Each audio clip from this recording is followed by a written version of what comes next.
darle un feliz año nuevo. Gracias. Y por otra parte, agradecerle que haya aceptado usted hacer esta entrevista, que es la entrevista número 10 desde que hemos empezado a estos encuentros de primero de año, que ya son como un clásico. Esta semana pasada salió un artículo en Francia, por ejemplo, en un semanario, haciendo un artículo contra mí, y en particular centrado en el hecho de que soy el periodista que lo entrevista cada primero de año. Le tienen miedo a la entrevista, entonces. Sí, porque se trata de una conversación, ¿verdad? Claro. Bien franca. Para decir las verdades que tapan ellos. Sí, Y entonces tú puedes revisar esas 10 entrevistas, 10 años continuos, lo que dijimos del año que pasó y las proyecciones del año que venía. Lo que se ha ido haciendo también, cada vez que estas entrevistas tienen también un carácter de que permite hacer un balance del año terminado y abrir perspectivas sobre el año nuevo. Al que no le guste que abra el debate, pues abrimos un debate. A nosotros nos gusta mucho el debate de ideas, la batalla de la verdad contra tanta manipulación, y para eso, bueno, yo soy el que te agradezco a ti esta ventana de oportunidad. Cuando empezamos estas entrevistas eran publicadas por escrito, era otro siglo, otro mundo. Era otro mundo. Ahora estas entrevistas corren durísimo por las llamadas redes sociales. Las redes sociales. Y las plataformas. Presidente, la entrevista va a ser como cada año dividida esta vez en 4 partes. Vamos a hablar de política interior, que hay mucha temática importante, de economía, que es un tema fundamental. Vamos a hablar de tecnología y sociedad, precisamente por esto que acaba usted de decir, de las redes sociales, y terminaremos hablando de política internacional. Correcto. Entonces, quería empezar con la pregunta siguiente, que tiene que ver con la cuestión de la democracia en Venezuela, ¿verdad?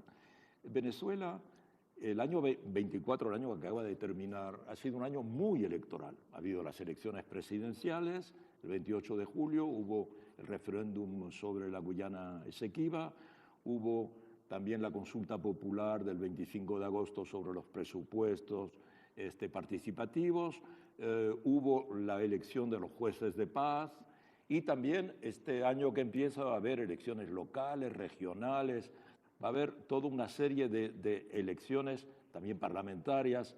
O sea, Venezuela, desde hace 25 años que empezó la revolución bolivariana, se caracteriza por la alta intensidad de elecciones. Pero recientemente usted ha dicho que está pensando en una eventual reforma constitucional para inyectar más democracia en Venezuela. Entonces yo considero que ya hay bastante democracia.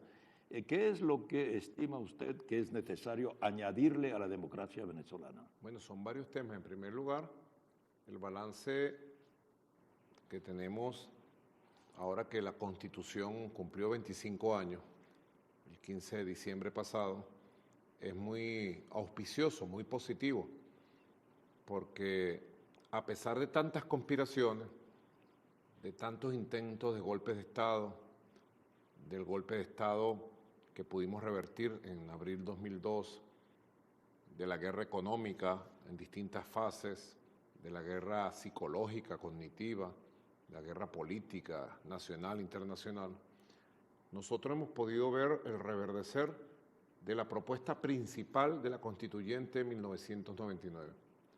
La construcción de una democracia participativa y protagónica. Se decía en el momento, finales de los años 90, el comandante Chávez comenzó a enarbolar la idea de superar la vieja, agotada democracia de partidos, democracia representativa. Porque supuestamente, siendo una democracia, bueno, es una gran limitación verdaderamente al quien es dueño de la soberanía, del poder, que es el soberano, el pueblo. Y nosotros podemos decir que las ideas y propuestas de hace 25 años se cumplieron amplia y plenamente. Nosotros hemos tenido 31 elecciones constitucionales. 31 elecciones periódicas, permanentes, a tiempos e impecables. Elecciones de carácter presidencial, cuando ha correspondido a pesar de todas las guerras, bloqueos. Nunca ha habido excusas para posponer ninguna elección presidencial. Elecciones para gobernaciones y consejos legislativos, que es el poder estadal, elecciones para alcaldías y consejos municipales, poder municipal. Hemos tenido 7 referéndums, incluyendo el referéndum de la Guayana Esequiba, para dirimir temas claves, fundamentales. Hay que recordar un referéndum que fue muy importante en 2007 para una reforma constitucional que lo perdimos por 20.000 votos y reconocimos inmediatamente el resultado.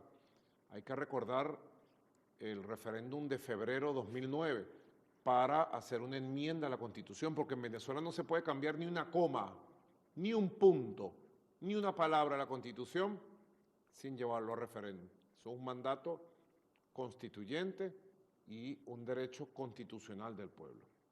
Ahora, más allá de eso, el comandante Chávez empezó en el 2006, 2007, la construcción de una democracia popular directa, con la fundación de los primeros consejos comunales, luego el desarrollo del concepto de comuna, que es la agregación de los consejos comunales, y entregarle a los vecinos, a las vecinas, el poder del autogobierno.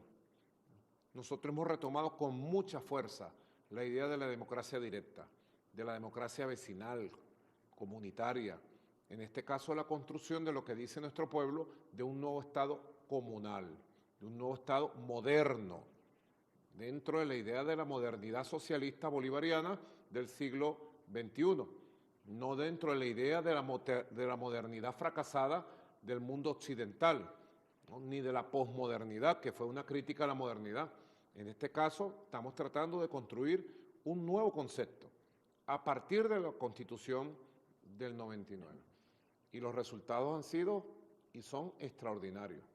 Este año, el año 2024, hicimos 3 consultas directas a las comunidades.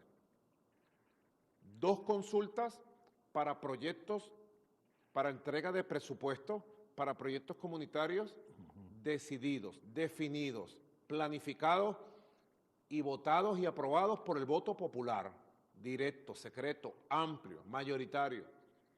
Eso implicó la aprobación de miles de proyectos vecinales para resolver problemas muchas veces acuciosos que el burocratismo del viejo Estado no atiende, no resuelve.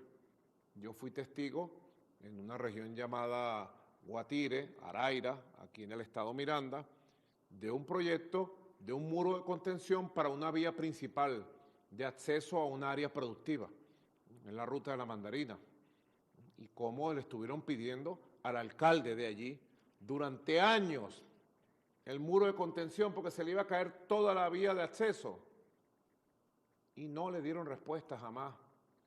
Y nosotros, la comunidad, en una de las consultas, la primera, aprobó el proyecto, se le bajó el recurso directo, algo así como $10.000, el equivalente a $10.000, y la comunidad en 4 meses hizo el muro, pero de una manera fantástica, completa, segura.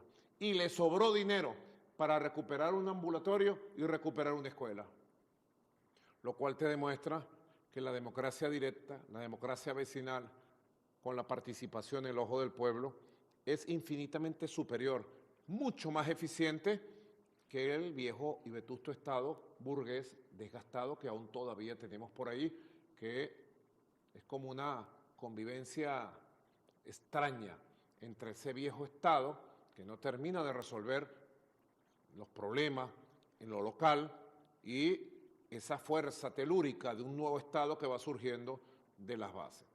Nosotros hicimos además, ya finalizando el año, el 15 de diciembre, un experimento hermosísimo, porque la Asamblea Nacional aprobó la Ley Orgánica de la Justicia de Paz comunal y se eligieron en Venezuela con el voto popular directo 15.000 jueces y juezas de paz del territorio, de los vecinos, 15.000 principales, 15.000 suplentes.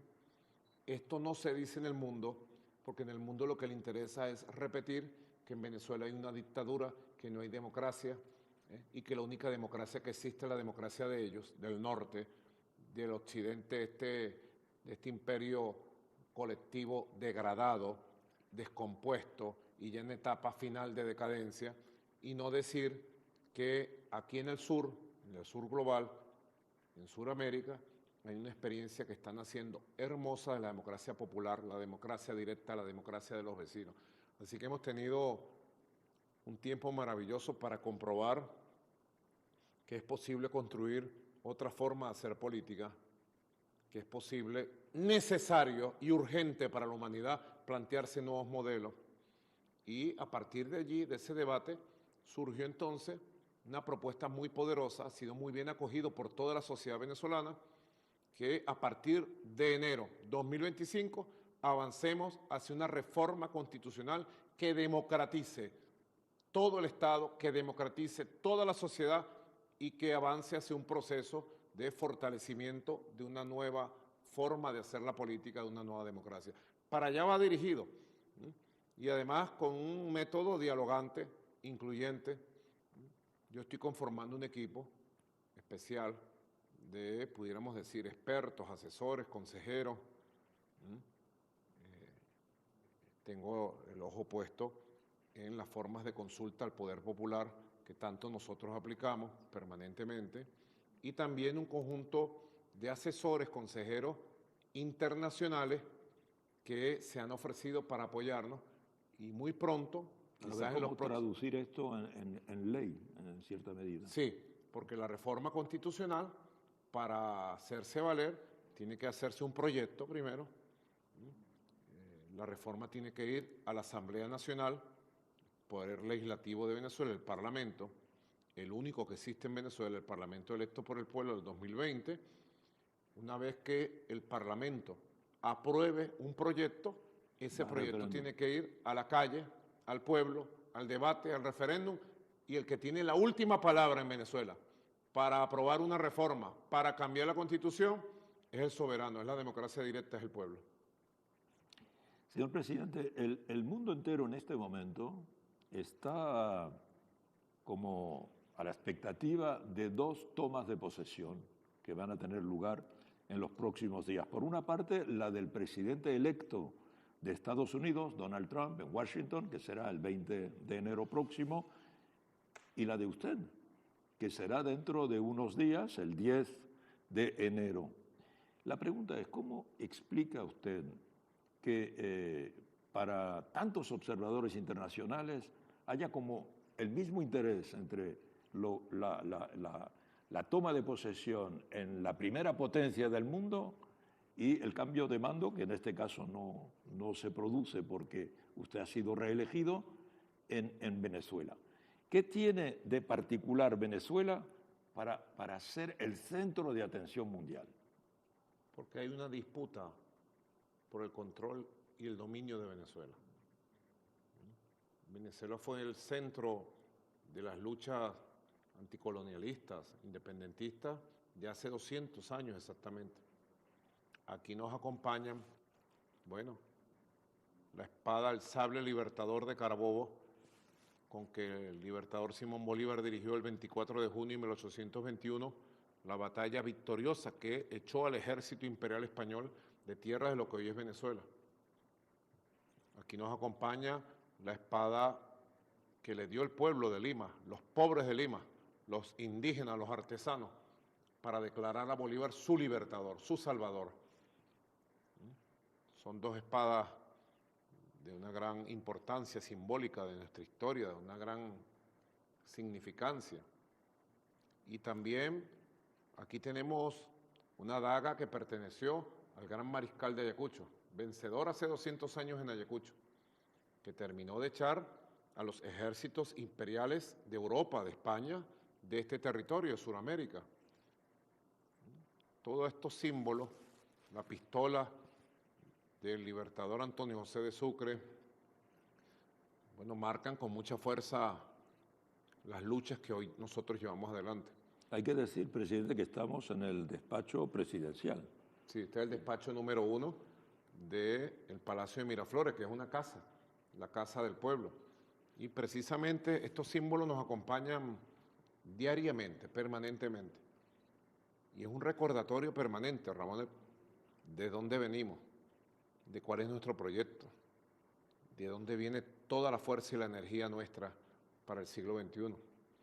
Así que, fíjate, el imperio creyó que en el 2024 podía dar un golpe definitivo en Venezuela. Y hicieron un doble juego. Por un lado, lo que yo he llamado la diplomacia del engaño, que lo practican mucho los imperios y el imperio estadounidense en el mundo, con sus distintas modalidades, la diplomacia del engaño con falsa atracción, falsas ofertas, para tratar de ellos luego de ganar espacio, clavarte el puñal por la espalda, o también aplican en otros momentos la diplomacia del engaño en base al chantaje, a la amenaza de invasión, de guerras económicas. Nosotros conocemos todas esas formas de actuar, el imperio estadounidense y sus aliados. Ellos creyeron que el 2024 era el año definitivo y aplicaron la diplomacia de engaño a partir de negociaciones que desarrollamos con el gobierno saliente Joe Biden, que ellos incumplieron plenamente. Lo que se llamó las conversaciones de Barbados, ¿verdad? Y de Qatar. Y de Qatar. Correcto. Y la firma de los documentos. Ahí están los documentos, que ellos incumplieron de manera vulgar, descarada. Y por debajo favorecieron, financiaron, apoyaron y promovieron el resurgimiento de un brote de extrema derecha fascista que controlara a buena parte de la oposición venezolana y que volviera a enrumbarla hacia una gran conspiración, el caballo de Troya que necesitan para destruir a los países. Y ellos creían, una vez más, como lo creyeron en el golpe de Estado 2002, subestimándonos, subestimando al pueblo de Venezuela, creyeron que tenían el plan perfecto. Pero un pequeño detalle, no contaron con el inmenso poder que tiene el bloque histórico de la Revolución Bolivariana. No contaron que en Venezuela hay un bloque histórico poderoso y que tiene una fusión perfecta entre el poder popular, el poder militar y el poder policial. Es lo que llamamos la unión y la fusión cívico-militar policial, que yo le he venido llamando la fusión popular militar policial del gran bloque histórico, tomando el concepto de Gramsci, desarrollado por Chávez, de la Revolución Bolivariana. Así que este año nosotros hemos desmadrado el plan imperialista para tratar de destruir a la Revolución Bolivariana.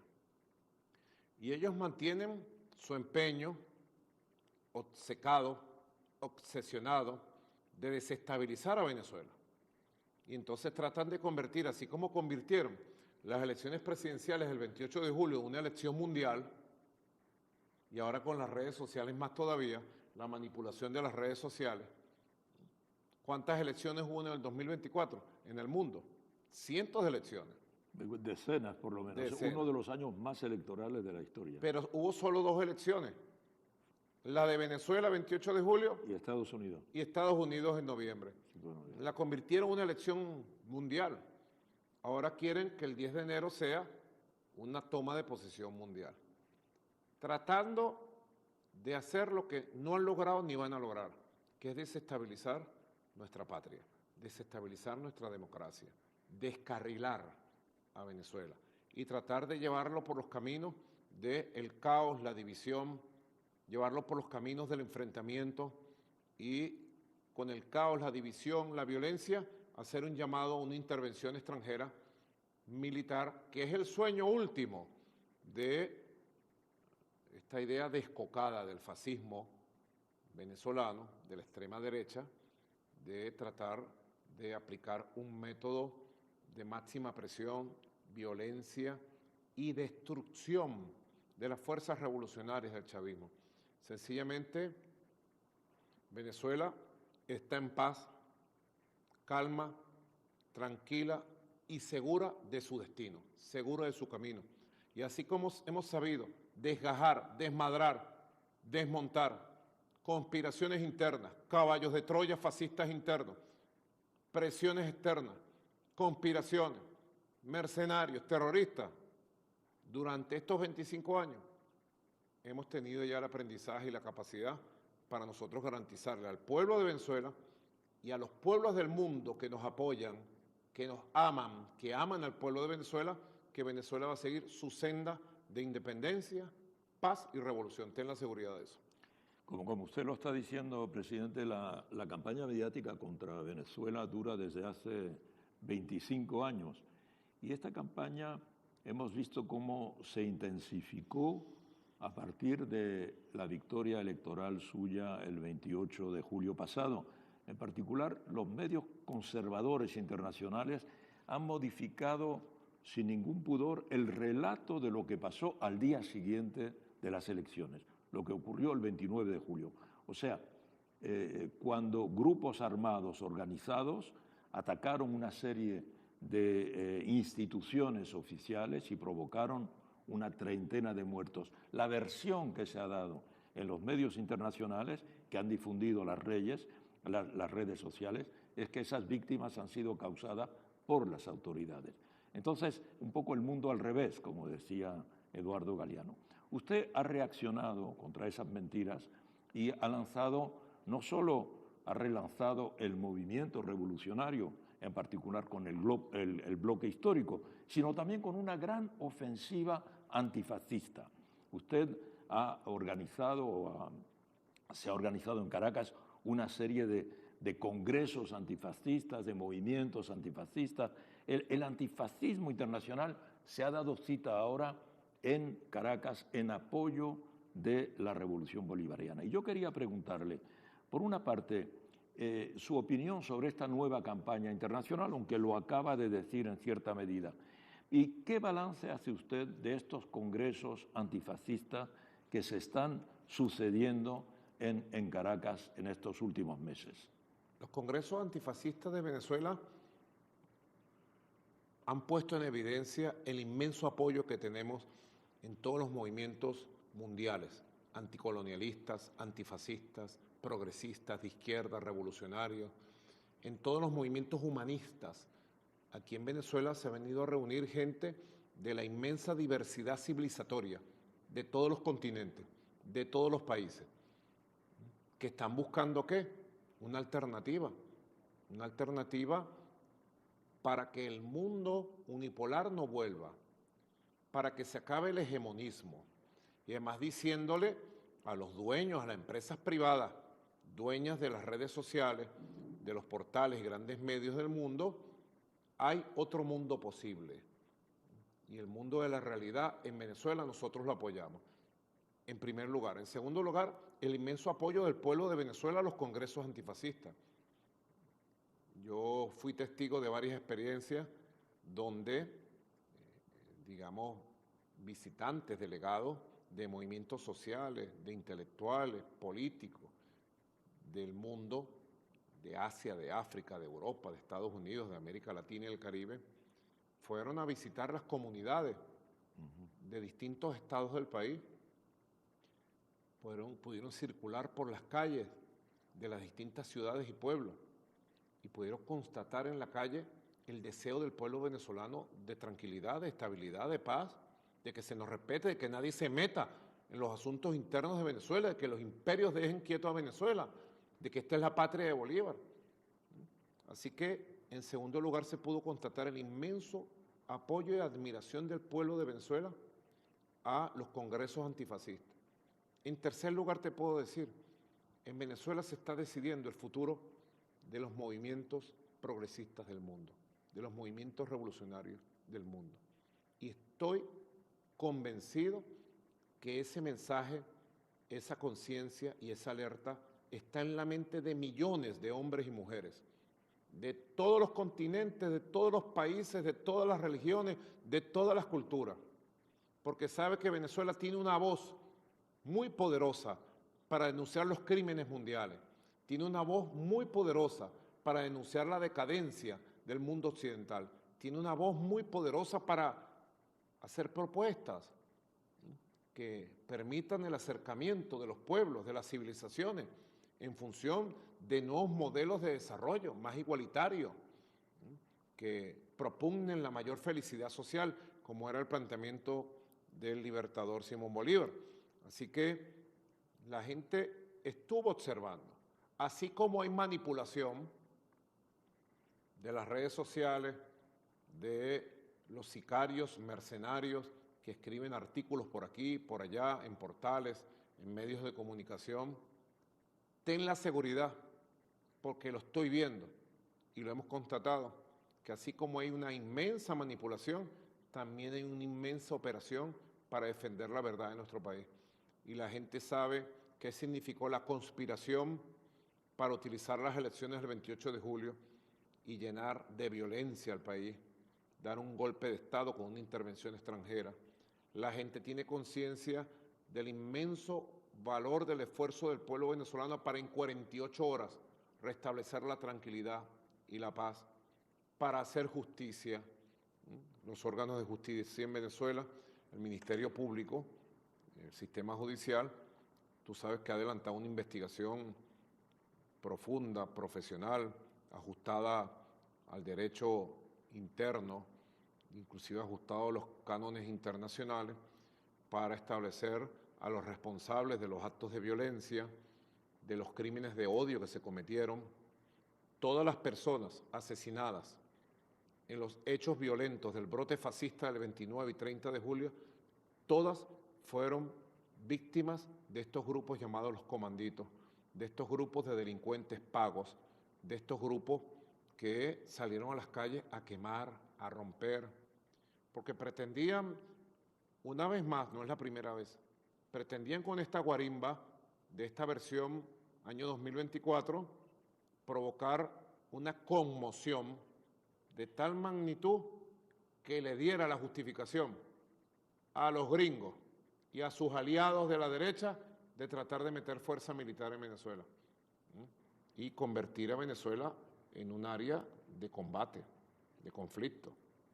Pero hay fortaleza, hay conciencia, hay capacidad, y en 48 horas se restableció constitucionalmente la paz, se ha hecho justicia, se va a seguir haciendo justicia, y yo te puedo decir con absoluta convicción que si tú sales a las calles de cualquier comunidad, en cualquier lugar del país, y tú le preguntas a los venezolanos, ¿ustedes quieren que vuelva la guarimba?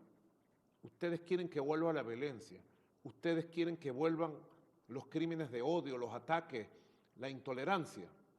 Más del 90% de este país te contestará en una sola voz: no queremos intolerancia, no queremos odio, no queremos división, no queremos violencia. Nosotros estamos encaminados por el rumbo de la paz y te puedo asegurar que este hombre que está aquí, que tú conoces muy bien, Nicolás Maduro Moro, presidente reelecto, es la mayor garantía, junto a nuestro pueblo, de paz, estabilidad e independencia de Venezuela. Dentro de unos pocos días, del 7 al 12 de enero, se hará un inmenso congreso antifascista de la juventud mundial y se hará el segundo capítulo del Congreso Antifascista de Movimientos Sociales y Políticos. Así que estamos esperando la llegada de más de 2.000 líderes y lideresas de movimientos sociales y políticos de todos los continentes que vienen junto a Venezuela a celebrar las victorias del antifascismo, porque en Venezuela se está decidiendo el futuro de la lucha contra ese modelo macabro que trata de resurgir, que es el fascismo. Señor presidente, vamos a hablar de economía, que es un tema extremadamente importante. Y quería comentarle, hace unos días la vicepresidenta ejecutiva, Delcy Rodríguez, anunció que usted había decidido modificar la denominación del Ministerio del Poder Popular del Petróleo, que a partir de ahora pasa a llamarse Ministerio del Poder Popular de Hidrocarburos. Y Delcy Rodríguez dijo que esa modificación traducía un giro estratégico en la manera de abordar la cuestión energética. Yo quisiera que usted nos explicara en qué consiste este giro estratégico. Nosotros definimos en el año 2016 18 motores. Luego vinieron todas las sanciones criminales, toda la persecución económica, comercial, financiera contra Venezuela. Y nosotros fuimos llevando con mucha paciencia todo el desarrollo de los 18 motores, ¿verdad? Uno de esos motores es el motor de hidrocarburos. Visto integralmente, Venezuela es una potencia en materia de energía. Tenemos la mayor reserva petrolera del planeta Tierra. Tenemos la cuarta reserva de gas. Tenemos una poderosa industria petroquímica. Así que estamos abordando el motor de hidrocarburos como un motor muy importante en su desarrollo. Eso sí, con una visión de no volver a depender, no, o romper la dependencia del motor hidrocarburo, que sea un motor de soporte poderoso al desarrollo de la economía del país, palanca poderosa, pero sin volver a depender, porque ya nosotros hemos tomado la decisión de construir una economía productiva que se sustente mucho más allá del petróleo, y creo que hemos tenido buenos avances. Más diversificada. Correcto, con diversas propiedades o digamos diversas capacidades potenciales de desarrollo para garantizar y satisfacer las necesidades internas y desarrollar la vocación exportadora y de sustitución de importaciones que el país tiene que tener. Señor presidente, desde hace unos años Venezuela está conociendo lo que los analistas llaman un milagro económico. Según cifras de organizaciones internacionales independientes y fiables, Venezuela conoció un crecimiento en 2022 del 12%. El año pasado, 23, año antepasado, el crecimiento fue de 5%. Y probablemente, cuando las cifras estén publicadas, el crecimiento del año 24 que acaba de terminar será del 6%. Y todo eso con un país asediado, un país sometido a decenas de criminales medidas coercitivas unilaterales.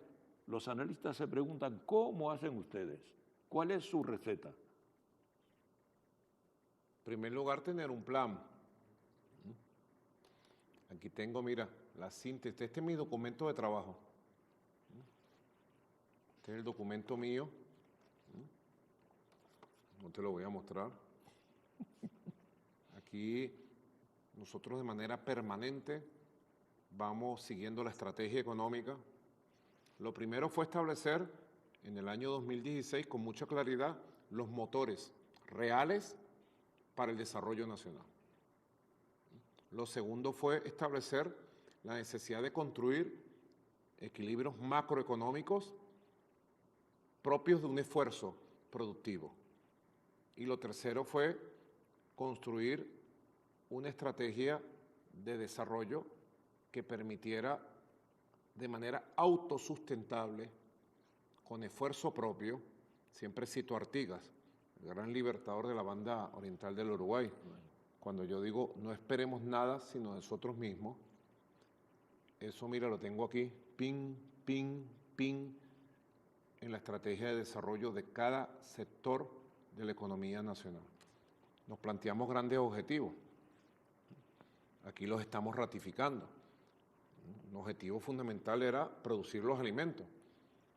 Yo hice una reingeniería de la gran misión Agro-Venezuela que creó el comandante Chávez y hicimos una reingeniería en debate con el movimiento campesino nacional y asumimos en la práctica acciones que permitieron liberar las fuerzas productivas del campo.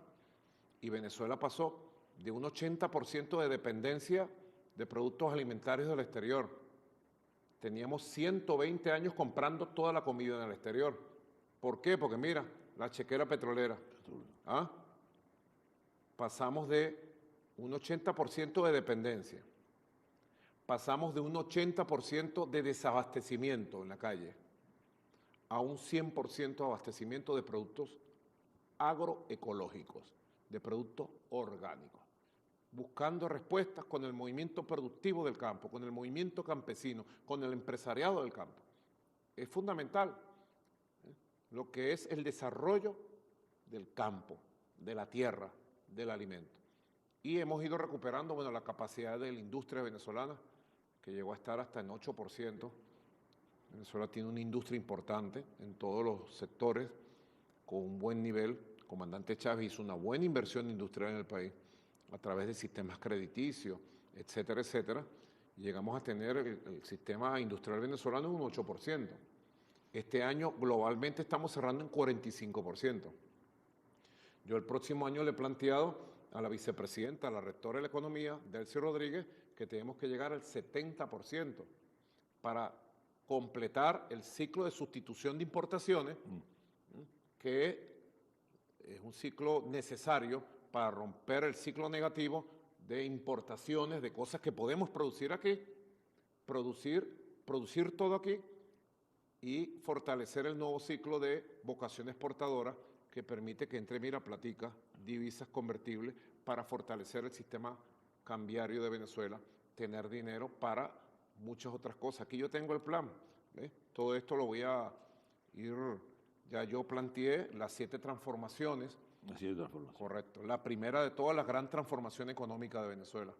Seguir avanzando en el desarrollo de una fuerte economía.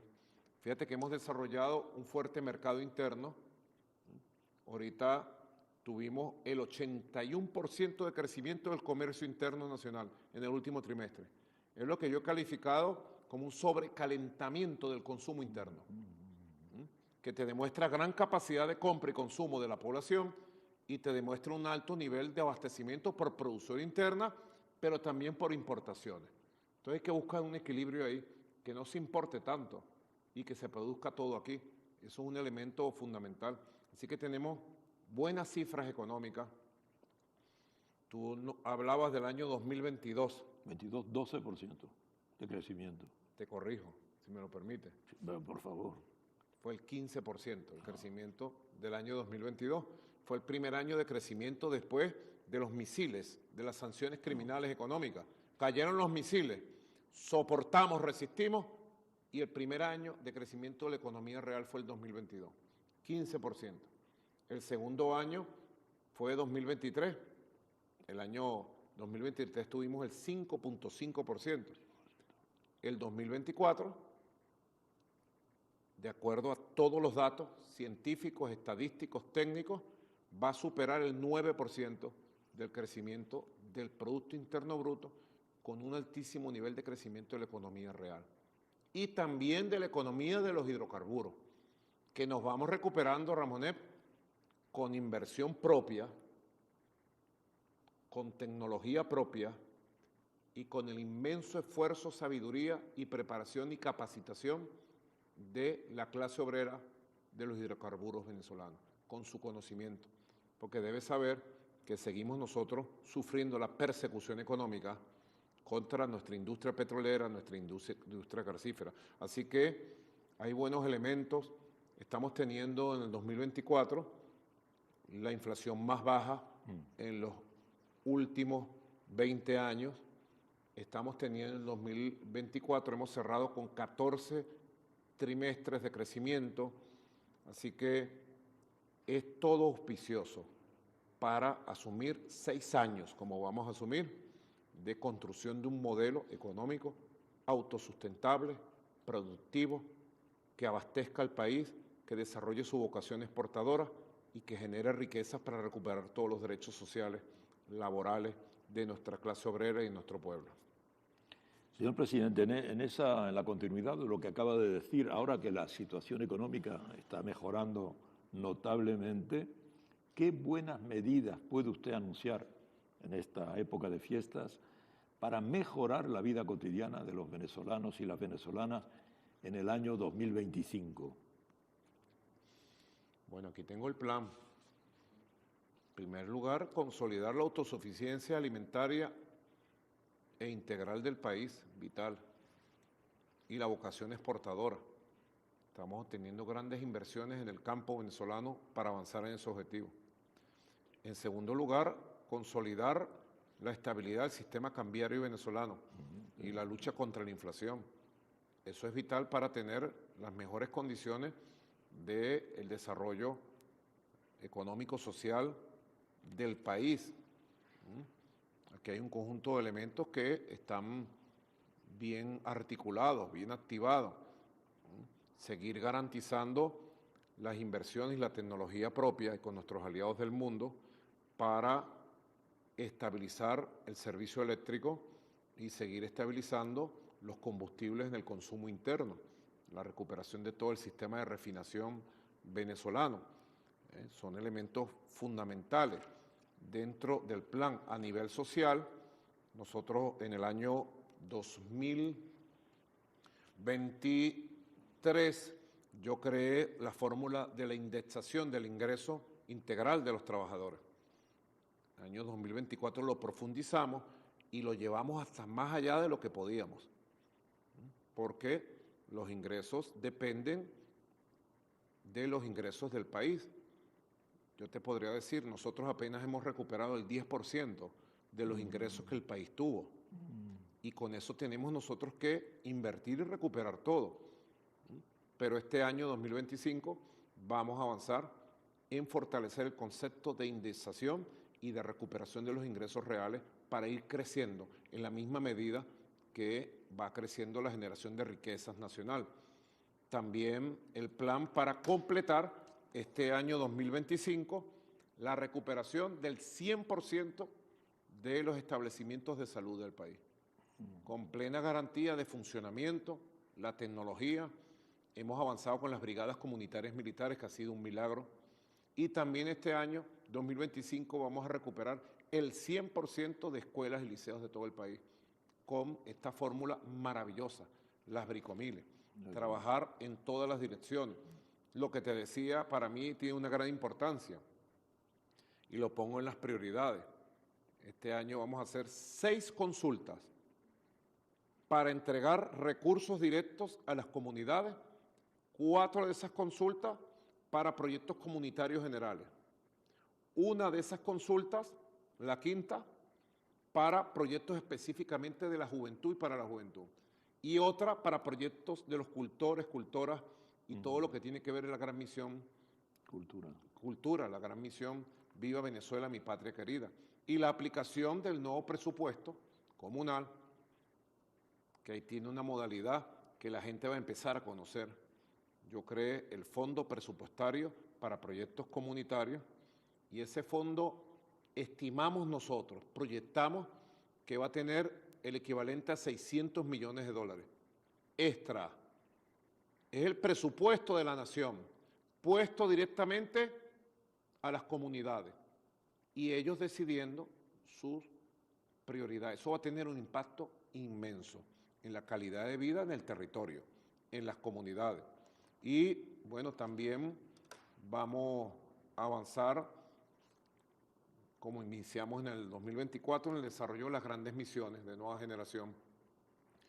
Las grandes misiones de nueva generación, tomando el concepto originario del comandante Chávez, de las misiones, grandes misiones. Las grandes misiones de nueva generación están pensadas desde el punto de vista estructural, estratégico, hacia sectores que fueron los más golpeados en la guerra económica, con las sanciones criminales de los gringos. La gran misión Venezuela Mujer, seguir avanzando en los vértices de atención integral a la mujer de manera específica, particular, en la construcción de ese inmenso movimiento de mujeres del país. La gran misión Venezuela Joven, seguir fortaleciendo el derecho de los jóvenes al estudio, al trabajo, a la cultura, a la educación. La gran misión Abuelos y Abuelas de la Patria. O sea, esa es mi gran misión, porque yo soy un abuelo también. Yo también. Somos abuelos de la patria humana. La gran misión Viva Venezuela, mi patria querida, la identidad, la cultura, la independencia del espíritu, del alma, de las mentes. La gran misión Igualdad. Y al lado de esto, bueno, lo que tiene que ver con la vivienda y el hábitat, que es la repotenciación y unificación en un solo esfuerzo de la gran misión Vivienda Venezuela y la gran misión Barrio Nuevo Barrio Tricolor. Muy bonito, Barrio Nuevo Barrio Eso Tricolor. ya está bello, está bien elaborado y creo que vamos a avanzar con nuevos métodos que la gente quiere, nuevos métodos para construir vivienda, arreglar.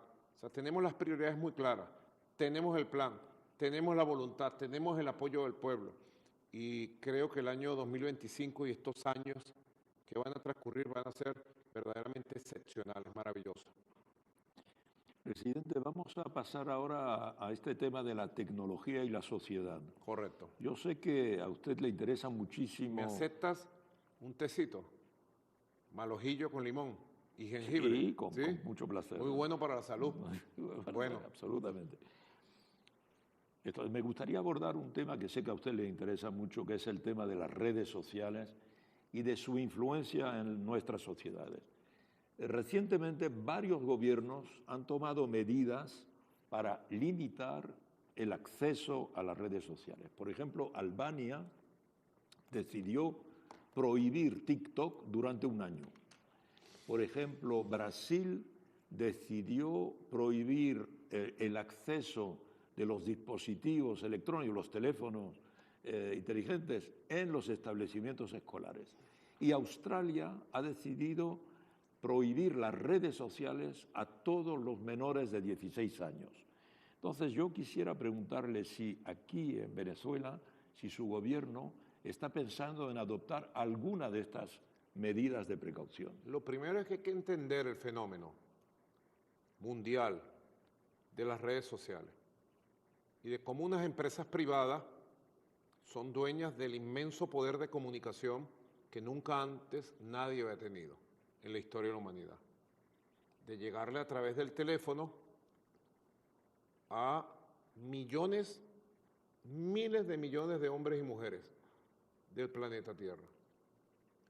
Y de la capacidad que han creado, primero por razones económicas comerciales, para influir en la mente de la gente. Capacidad que ya han desarrollado con el marketing que conocimos. Tú lo estudiaste muy bien en este libro. Las capacidades, este libro del año 2007 tuyo, donde estudia las capacidades de manipulación e influencia en radio, prensa y televisión en el momento. Y cine. Y cine. Y cine, correcto. Cine, sí. Entonces, ahora esto lo han llevado a Big nivel Data. nunca antes pensado. Y saben el gusto personalizado tuyo, Ramonet, y mío, y tuyo también. ¿Qué te gusta a ti? Si a ti te gustan los gaticos, los perritos, o te gusta tal refresco, tal comida, saben todos los gustos personales. Pero no se queda ahí, ya ha sido llevado a nivel de lo que es el poder político, para la manipulación de procesos electorales, para la manipulación de procesos políticos, para la desestabilización de países. De hecho, las grandes potencias del mundo tienen control sobre las redes sociales de sus países. La República Popular China, India, Rusia, bueno, y los Estados Unidos, que controlan las grandes empresas privadas de multimillonarios, dueños de Facebook, WhatsApp, Instagram, YouTube y ahora TikTok. Porque al final TikTok ha terminado sucumbiendo a el chantaje y el mando de los poderosos de Estados Unidos. Primero hay que entender, yo me he puesto a estudiar mucho el tema, porque no es fácil. Es más, he visto gente que lo entiende teóricamente, pero que es víctima de la influencia de las redes sociales. Porque hay mucha gente que sabe bastante de redes sociales, pero también es una víctima más. Yo me puse a leer este libro me lo trajo Juan Carlos Monedero en los días del brote fascista en Caracas. Te lo recomiendo. Yo recomiendo estos libros a todos. Los estuve leyendo este año y los repaso. Fascismo Mainstream, de Carles Censo. Periodismo, conspiraciones, algoritmos y Vox al servicio de la extrema derecha. Tú lees este libro y crees que lo escribieron para interpretar lo que sucedió en Venezuela el 27, 28, 29 y 30 de julio. Esto que dice el libro se aplicó en Venezuela para un golpe de Estado fascista. Nosotros no sabemos el libro de memoria, pero en la práctica. El libro es muy valioso. Lo han vivido. ¿Sí? Aquí hay un libro que cayó en mis manos también, me lo regalaron, de Jonathan Haidt, un estadounidense, no lo conozco. Muy buen libro, bestseller del New York Times, La generación ansiosa. ¿Por qué las redes sociales están causando una epidemia de enfermedades mentales entre nuestros jóvenes? Lo escribe un intelectual estadounidense, lo recomiendo. La palabra del año, este año ha sido Podredumbre cerebral. Podredumbre Brain rot. cerebral. Que es lo que crean las redes sociales. Pudren las emociones, el cerebro, la capacidad de reacción. Aquí tengo otro libro de Marta Peirano, una española. El enemigo conoce el sistema. Manipulación de ideas, personas e influencias después de la economía de la atención. Son libros, mira, de gente. Esto es un grupo de venezolanos, 2 oficiales, un capitán de fragata, Francisco Felipe López Crespo, el mayor José Gregorio Silva Fernández, La guerra de la información en el siglo XXI. Extraordinario libro, extraordinario, sobre todo este fenómeno de militares venezolanos. Tengo un libro que cayó temprano en mis manos, de Michel Desmourguet, Más libros y menos pantalla, cómo acabar con los cretinos digitales. Excelente. De verdad que hay bastante material de investigación y estamos obligados a entenderlo. Absolutamente. Porque estamos obligados a proteger la salud mental de nuestros países. Pero especialmente estamos muy obligados a proteger la salud mental de los niños, de las niñas, de la juventud que está creciendo. Porque ese concepto que llaman podredumbre cerebral ya está estudiado, está afectando gravemente inclusive el desarrollo cognitivo de funciones cerebrales de nuestros niños y niñas dedicados a las pantallas. Aquí en Venezuela, en estos días, la Sala Constitucional del Tribunal Supremo de Justicia, que lleva este tema, un grupo de padres y madres de escuelas y liceos metieron un recurso de amparo, producto de que por uno de los retos virales de TikTok hubo el fallecimiento de 2 niños, una niña y un niño. Uno de esos retos virales. Recientemente otra persona fue quemada y tuvo 70% de destrucción de su cuerpo cumpliendo en vivo, transmitido en vivo un reto viral de TikTok. El Estado venezolano actuó a través de la autoridad competente, CONATEL, que es el Consejo Nacional de Telecomunicaciones. Este grupo de padres y madres actuó ante la Sala Constitucional. La Sala Constitucional convocó un conjunto de audiencias, de eventos de carácter judicial, y ha emitido una primera sentencia clara, contundente, para obligar a TikTok a abrir una oficina en Venezuela y a someterse a las leyes venezolanas. En segundo lugar, le ha impuesto una multa por el equivalente de $10 millones. Y en tercer lugar, ha dicho que en el caso de que esto no se cumpla, tomará medidas de protección más severas en el ámbito del espacio venezolano. Yo solamente lo que puedo decir, me pongo al servicio de quienes en la humanidad quieren defender el derecho a la salud mental y de la Sala Constitucional de Venezuela para hacer lo que haya que hacer para proteger a nuestros niños, niñas, jóvenes y a toda la sociedad. Ya nosotros vimos el brote fascista. TikTok fue el principal instrumento de campaña para el brote fascista en Venezuela, 27, 28, 29 y 30 de julio. Yo te puedo decir que yo estaba en este mismo despacho, aquí mismo estaba sentado, el 29 y 30 de julio, y me metí en mi cuenta TikTok. Yo tengo una cuenta TikTok, tú la has visto, ¿verdad? Sí, claro. Bueno, yo me metí en mi cuenta TikTok y la abrí, mira, la voy a abrir para que tú veas, aquí la voy a abrir. Aquí me llega un video bien bonito de Gualberto Ibarreto. Bueno, aquí en la cuenta TikTok, de cada 10 videos que me llegaban, 8 eran promocionando la violencia en las calles. ¿Me vas a decir que TikTok no sabía? ¿Ah?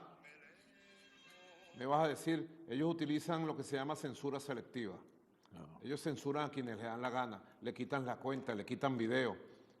Pero cuando era violencia contra Venezuela, lo promovieron. Y ahora están promoviendo estos retos virales que han hecho que en Albania lo suspendan por 1 año, que en Australia hayan tomado medidas radicales también.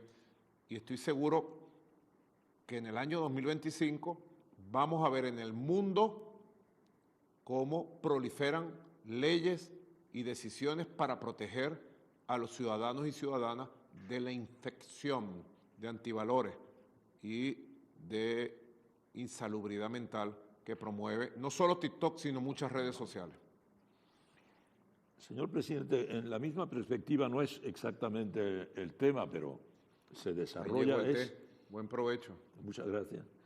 Me gustaría conocer sus reflexiones, ya que veo que usted trabaja bastante el tema, sobre la cuestión de la inteligencia artificial, porque sobre todo el tipo de marco internacional, en la perspectiva de lo que decía usted al final de su intervención, ¿qué marco internacional habría que definir para, por una parte, no impedir que siga la reflexión tecnológica, científica sobre la inteligencia artificial, que puede aportar bastante a la sociedad, pero por otra parte para limitar los efectos nocivos de la inteligencia artificial y las amenazas que pueden representar en el futuro? Muchos científicos alertan contra esto. Inteligencia artificial, sin lugar a duda, es un avance tecnológico que sorprende a la humanidad. Dicen que hay 4 fuentes de inteligencia artificial en el mundo. 2 tiene Estados Unidos, China tiene otro y la otra Europa. Eso es lo que se conoce hasta ahora. Yo he estudiado bastante el tema. Aquí también tengo algunos libros que recomiendo. Este me lo regaló Héctor Rodríguez el día de mi cumpleaños. No, por la Navidad, ya lo estoy leyendo. La era de la inteligencia artificial y nuestro futuro humano. Tiene varios escritores. Henry Kissinger escribió antes de morir. Eric Smith y Daniel Huttenlocher. Lo estoy trabajando y aquí explica cómo se inició la inteligencia artificial. Cuáles fueron las primeras supercomputadoras, cómo las alimentaron. También aquí hay un libro que me regalaron, estoy leyendo, la editorial Debate, se llama Artificial, la nueva inteligencia y el contorno del humano, de Mariano Sigman y Santiago Bilinkins. Sí, lo conozco bien a Mariano Sigman. Ah, ¿verdad? Sí, es un chico argentino, un científico muy brillante. Correcto. Y aquí un descendiente de japoneses, Michio Kaku, la supremacía cuántica, la revolución tecnológica que lo cambiará todo. Claro, los ordenadores, los computadores cuánticos pueden hacer miles de millones de operaciones, donde antes tardaba siglos, ahora tarda segundos. Es lo que ya están llamando la superinteligencia artificial. Y nuestros países tienen la obligación de conocer esta tecnología, conocerla muy bien. Ahora está combinado inclusive, Ramonet, yo lo he dicho bastante, pero tú sabes que tapan muchas cosas que uno dice. Combinan la inteligencia artificial, más allá del Big Data, de lo que era el Big Data, para conocer los países, y ya las redes sociales están direccionadas por inteligencia artificial, para la influencia de segmentos. Los algoritmos ya son inteligencia artificial. Y los bots. Y los votos. Por ejemplo, saben tus redes sociales y conocen completo todo tu historial, tu vida. Y ahora, todo lo que tú publicas, en lo fundamental, cuando te llegan comentarios, ya te llegan comentarios particularizados. Yo se lo decía en estos días a un muchacho, un artista que empezaron a atacar desde Miami, la ultraderecha. Bueno, porque él habló bonito de Venezuela, un artista famoso de Venezuela. Habló bonito de Venezuela, vino a Venezuela. Y entonces después se quejaba. Me llegaron 1000 mensajes. Y yo le dije, los mensajes que te llegaron por bots. Pero los bots, los robots, ya no son un almacén donde hay un poco de gente con unos teléfonos mandando mensajes, no. Ya eso se lo ahorraron. Ahora es inteligencia artificial aplicada a redes sociales. Y te conocen tu historia y saben dónde golpearte. Entonces te amenazan a una hija, te amenazan a una persona querida, te dicen algo que te puede ofender. Entonces cuando tú lees los mensajes que te envían, es una guerra cognitiva, es una masacre psicológica lo que intentan hacer. La inteligencia artificial, nosotros estamos trabajando, recientemente inauguré la Universidad de las Ciencias Humberto Fernández Morán, tiene una carrera de 4 años de inteligencia artificial, ingeniería y tecnología de inteligencia artificial, ahí estamos dando diplomados también, estamos preparando el personal nacional y además con colaboración con Cuba, con China, con Irán, con Rusia, porque tenemos que prepararnos, estamos en el mundo de la inteligencia artificial. Y lo que dice el presidente Xi Jinping, que lo he leído de él, un líder tan esclarecido como el presidente Xi Jinping, así como es una amenaza, y lo es una oportunidad. Cuidémonos, también es una oportunidad, así que es un gran tema por los años que están por venir. Presidente, vamos a pasar al último segmento de nuestra conversación sobre política internacional. Usted ha viajado bastante a Oriente Próximo, conoce bien el mundo árabe. Por otra parte, aquí en Venezuela hay una comunidad árabe importante, en particular hay una comunidad de origen sirio que también es importante. Y quería preguntarle, ¿usted se sorprendió de lo que ocurrió el pasado 8 de diciembre cuando fuerzas insurgentes entraron en Damasco casi sin resistencia y se derrumbó el Estado basista? ¿Qué análisis hace usted de este acontecimiento? Bueno, yo creo que todavía está en evaluación. Yo creo que ni los que llegaron al poder saben cómo llegaron, ni por qué llegaron. Uno ve declaraciones y acciones permanentes. Esperemos que se calmen las aguas y poder saber la verdad de lo que sucedió. Se sabe que hubo fuerzas muy poderosas que actuaron con la mayor tecnología. Yo todos esos días estuve en comunicación con nuestro embajador, Biomorgue, un gran embajador, un gran compañero.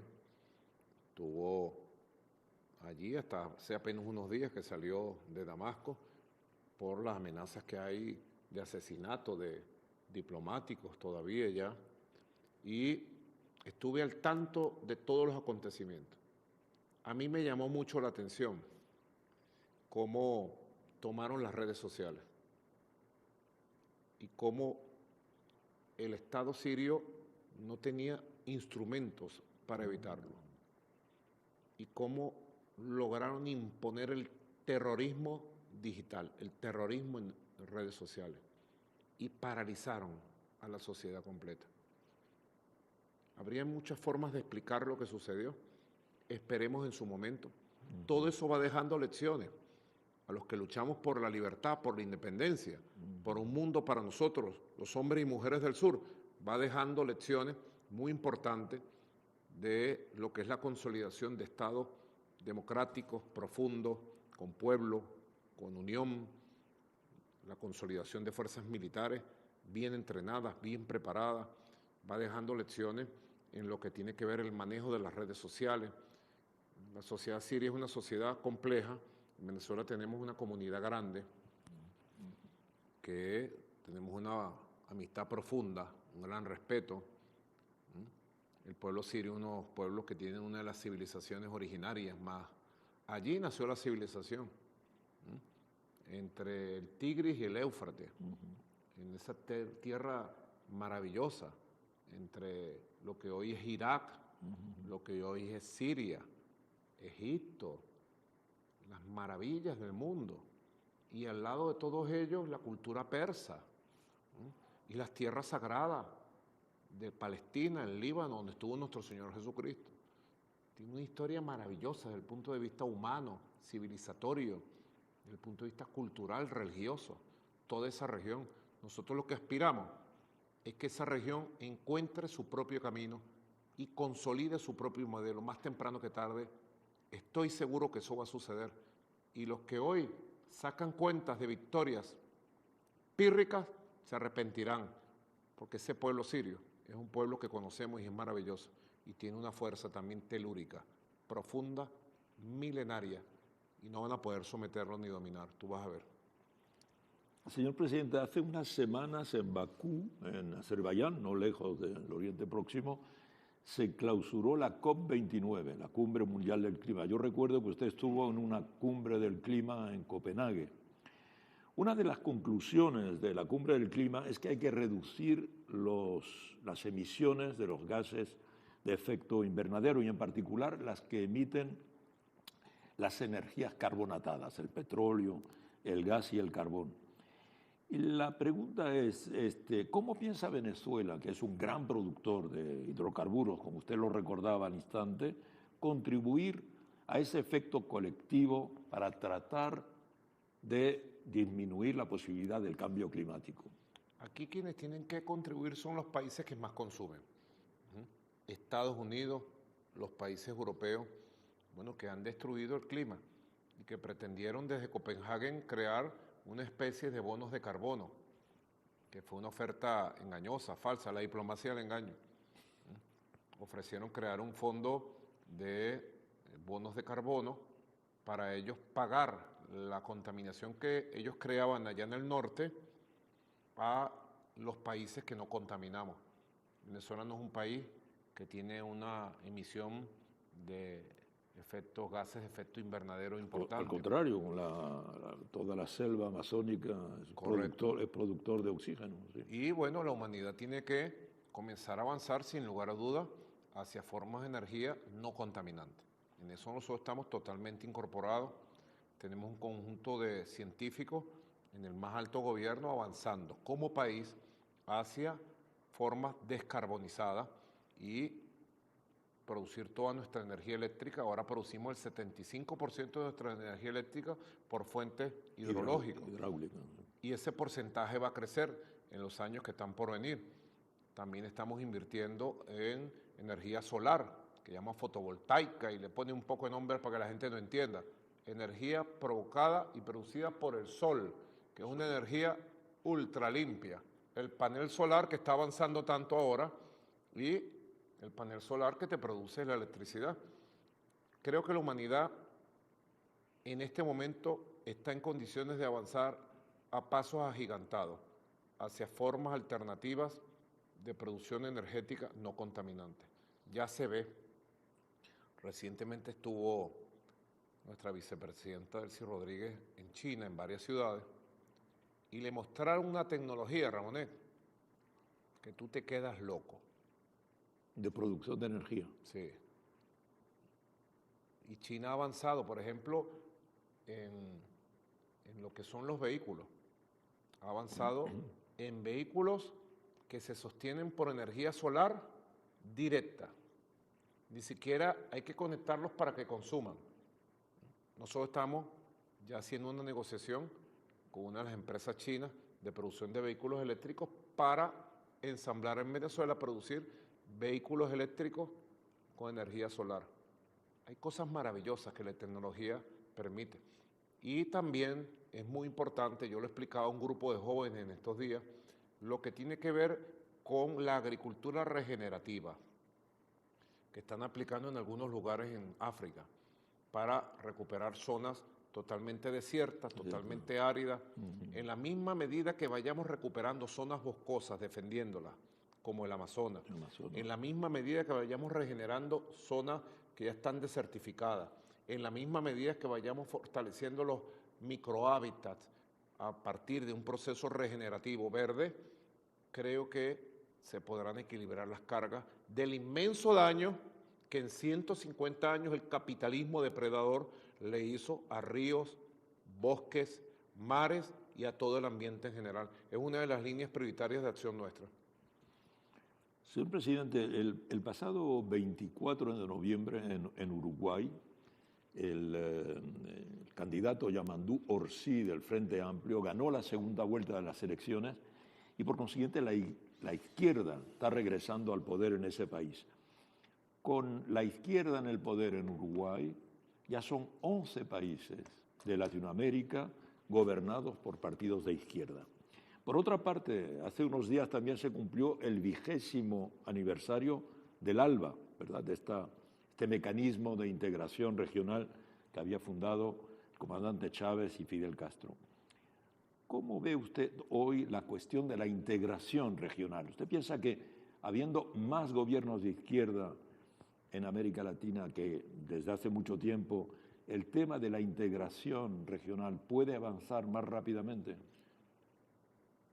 Pienso que este nuevo proceso que se está dando tiene la explicación en el agotamiento prematuro, rápido, temprano, de las alternativas que desde la derecha han creado. Las oligarquías, las redes sociales, es un agotamiento tremendo, pues. ¿Qué alternativas han creado ellos ante el agotamiento también de alguna fórmula socialdemócrata, llamadas progresistas? El fascismo. ¿Qué es Milei? Es una respuesta extremista a el fracaso de un modelo que se trató de aplicar. El neoliberalismo. Todavía en los límites del neoliberalismo. Y Milei puede ser alternativa para el pueblo argentino. Milei, con sus locuras, su histrionismo, su extremismo, su insensibilidad sádica contra el pueblo, su modelo de destrucción del Estado, de la economía argentina, ¿puede ser una alternativa para Argentina? No, nunca. Así que seguramente a Milei le tendrá que venir alguna alternativa propia de Argentina, con ideas de avanzada, con ideas de justicia social, de igualdad, de más democracia, a lo argentino. Eso está sucediendo en todos los países. Y yo creo que la añorada primera primavera que tuvo el movimiento progresista dejó muchas lecciones. Yo la viví desde cerca, yo era canciller del comandante Chávez. Y yo vi crecer la primera primavera junto a nuestro jefe, nuestro comandante. Yo vi cómo surgió el ALBA, 2004, cómo surgió Petrocaribe, y cómo el fortalecimiento del ALBA, Petrocaribe, recuperó a los pueblos del continente, cómo surgió la misión Milagro, que atendió a más de 8 millones de pobres de nuestro continente, cómo surgió la misión de alfabetización Yo Sí Puedo, cómo surgieron las misiones de salud para todos nuestros pueblos y cómo Petrocaribe le dio estabilidad a todo un continente, prácticamente 18 estados favorecidos por Petrocaribe, y cómo de esa unión entre Fidel y Chávez, el ALBA, luego fue expandiéndose el regreso del Frente Sandinista y del comandante Daniel Ortega, el triunfo de Evo Morales en Bolivia, el triunfo de Correa, el triunfo de Lula, la llegada de Néstor Kirchner y el peronismo, que fue una gran sorpresa, el liderazgo valiente, muy valiente, decidido, transformador de Néstor Kirchner, el surgimiento y la llegada del Frente Amplio con Tabaré, luego con Pepe, y cómo se conformó en toda América del Sur, América Central, la llegada del Frente Farabundo Martí para la Liberación Nacional en El Salvador,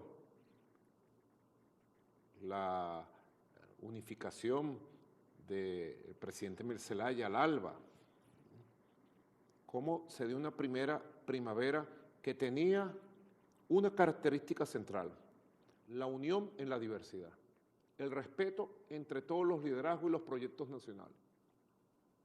Seguramente siempre hay diferencias.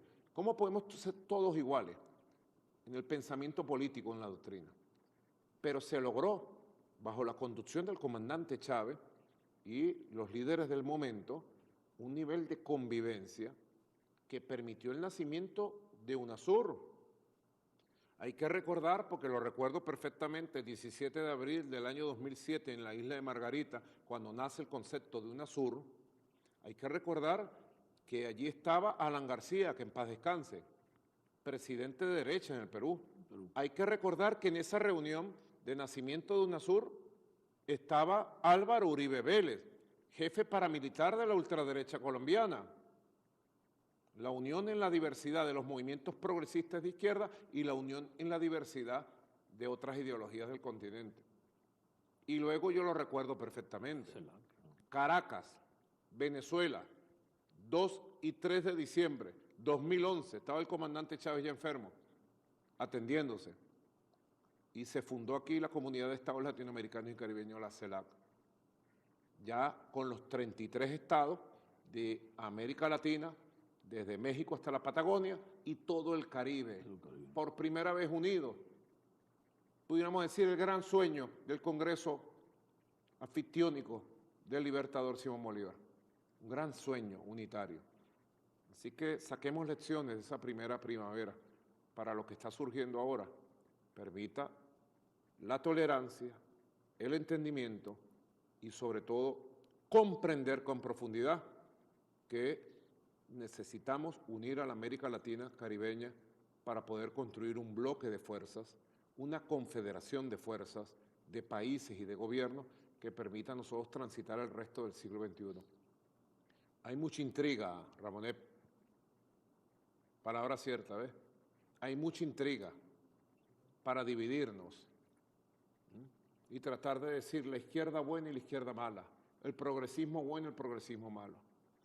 Echemos a un lado la intriga, veámonos a las caras y tengamos un plan claro de unión de América Latina y el Caribe.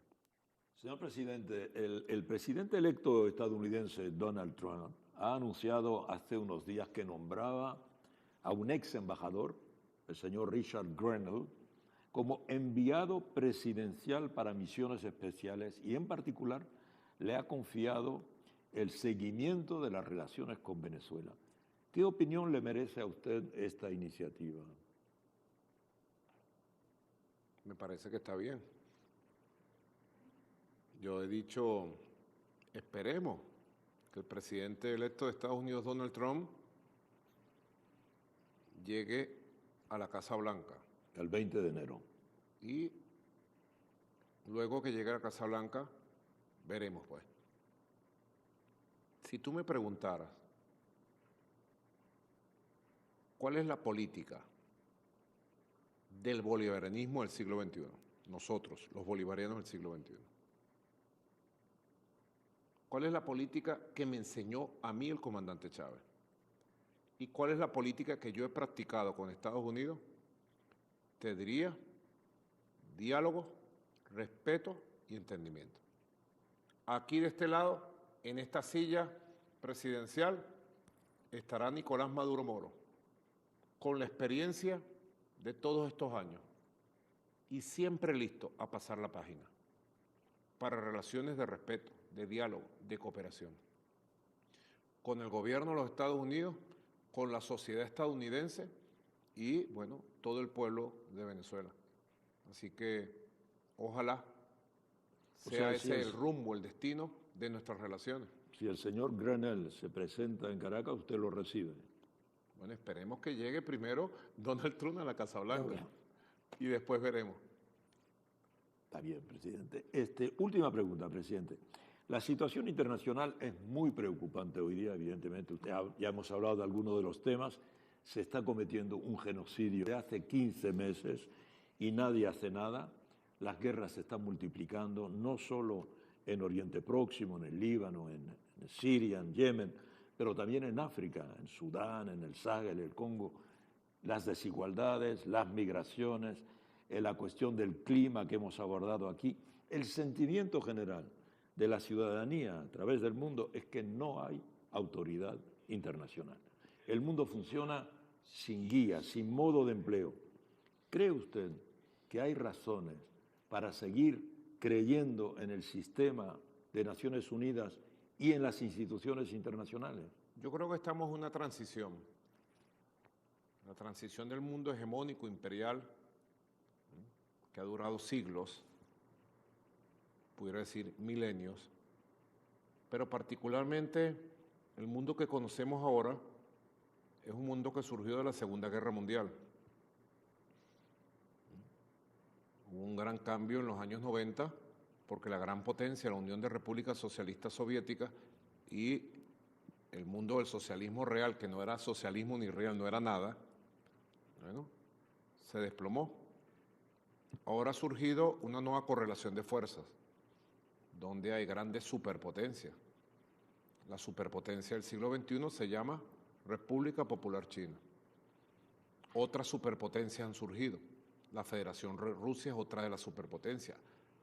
India, que en el pasado se llamó Bharat, nombre legendario de un pueblo que yo amo mucho, el pueblo de la India.